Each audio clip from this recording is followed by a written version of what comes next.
દ્વારિકામાં કાંતિલાલના એ દેહને જ્યારે જળ સમાધિ આપવામાં આવે છે, લોકો જ્યારે ટ્રકમાં દ્વારિકા આવે અને ત્યારબાદ બધા જ લોકો એને લઈને બોટમાં દરિયામાં અંદર લઈ જાય,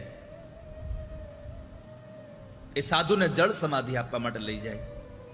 એની વિધિ પૂરી થતા, સમાધિની વિધિ બધી પૂરી થઈ અને દરિયામાં જ બોટમાંથી એ કોઈ દિગંબર સાધુ અદ્રશ્ય થઈ જાય છે. દિગંબર સાધુ જ્યારે કાંતિલાલના દેહને જળ સમાધિ આપવા આવ્યા અને જ્યારે બોટમાંથી અદ્રશ્ય થયા, ત્યારે જેટલા ગામના લોકો હતા બીજા બધા, એની આંખોમાંથી આંસુ પડ્યા કે આપણે ઓળખી ન શક્યા. આ દિગંબરના રૂપમાં સ્વયં ભગવાન દિગંબર આવીને જતા રહ્યા, સ્વયં ભગવાન મહાદેવ આવીને જતા રહ્યા. 2 વખત ભગવાન મહાદેવને આપવું પડ્યું એના ભક્ત માટે.